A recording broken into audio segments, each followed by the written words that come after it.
Hey, everybody. Found an empty set here. Thought I'd kind of take over. Film Brown here at the Movies with Film. You know, get a lot of great email from you folks. It really touches all of our hearts when we read these great letters from you folks, that we are bringing you the great quality of fare, that the stuff that we are bringing, that we affectionately call the crap, is worthy crap. Of course, we don't just bring any crap. We bring the crap that is the worthy crap to you. Remember, again, our motto is put everything into a big pot, whether it is of, well, the elite culture or whether it is of the so-called grade Z culture. Mix it up, and what we pull out is what we get. Well, kind of pulled something out tonight that's going to be kind of fun. And I'm of two minds on this film, kind of two minds. And as I was driving up here today to do this little shoot here, I was kind of thinking, gosh, you know, there's kind of, this film kind of has me in a quandary. And I think let's talk about that quandary. Now, we've talked about Jerry Warren and how he has, like, bought foreign product and reshot other scenes to put in and redubbed it and then sort of created this hybridized type of film. And we could kind of lament that, you know, well, Jerry Warren is sort of living off of the back of other product. It is another example of capitalism at its worst. But another way to look at it, too, is that this is another creative endeavor. It's sort of like, hey, you know, it's recycling. It's very environmentally friendly. Okay?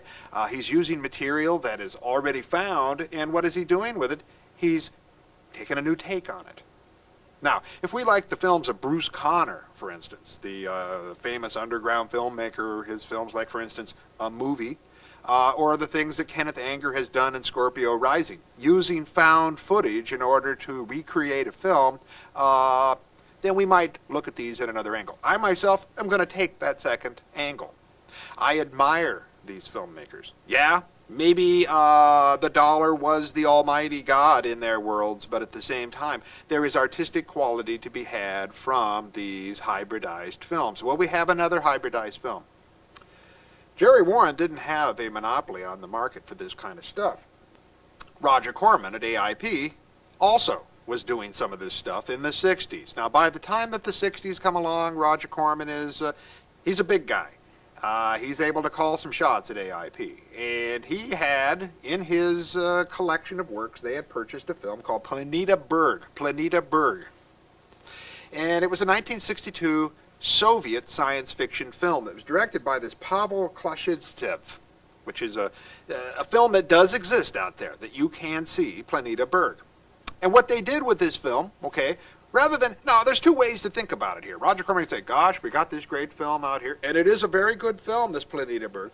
We could just release it as a Roger Corman production brought to you or presents Planeta Berg. Much as Tarantino does, for instance, with some of the Asian products like Hero and things like that, bringing it over and saying, I present this. Now, he doesn't, it'd be funny, though, if Tarantino added in his own stuff, you know, like Pulp Fiction guys sitting at a table while samurai guys are fighting all around. You can do that kind of crap. Okay. But he doesn't. He respects the stuff. Well, Roger Corman, I guess, well, maybe he doesn't respect the stuff. Okay. But what comes out of it is respectful stuff. So what does he do with Planeta Berg is that he takes it, redubs it into English. You got to do that anyway, right? This is going to be a drive-in film. And you're going to add new footage. And you're going to call it something other than Planeta Berg or the Planet of the Mountains or whatever. And you're going to call it, well, what's interesting is he made two different films out of this. Voyage to the Prehistoric Planet in 1965, and at the same time, he made another one called Voyage to the Planet of Prehistoric Women. Huh. Got a theme going there, I guess. Okay. But the one we're seeing tonight is Voyage to the Prehistoric Planet, 1965. Now, the scenes that are added were directed by Curtis Harrington. Okay.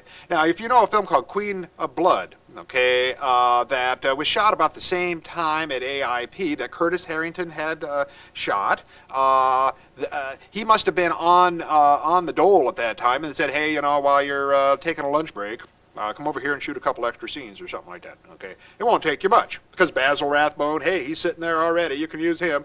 And we've got Faith Damerag.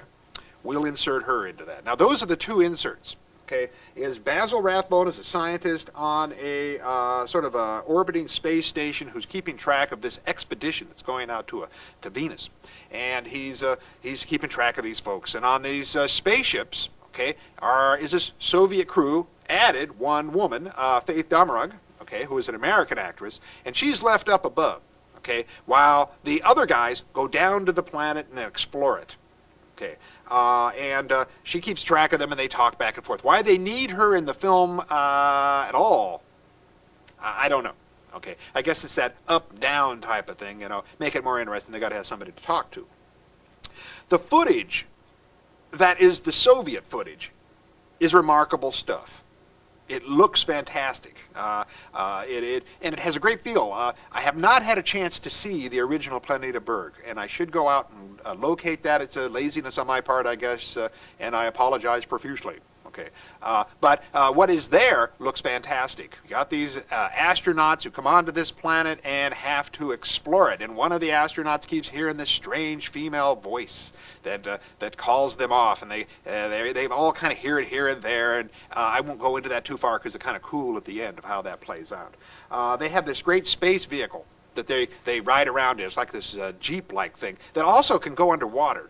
It's kind of cool. So they go under this ocean type of thing, and the car goes underwater. What's cool is that they can't ride it; they have to drag it underwater. So it's sort of not one of these great functional submarine things. You'd think, okay, if I can build a car that can go underwater, I might as well get in it and drive it underwater. No, we're just happy we can drag it underwater. Okay, so it gives them a lot of exercise and stuff like that. Okay, but there's some great underwater footage in here, some great other footage too of mountains and lava and things. There is this robot called John.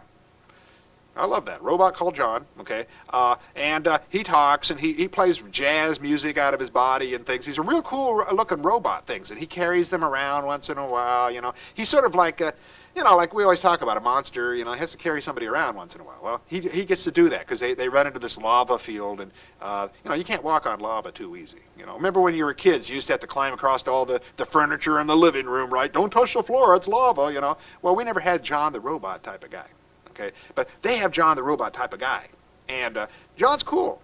He's great. He's a great robot. He does a lot of great stuff for him. And it's kind of sad, the demise. Whoop. Well, kind of a spoiler, but the demise of John, you know, is kind of sad. Hey! Okay.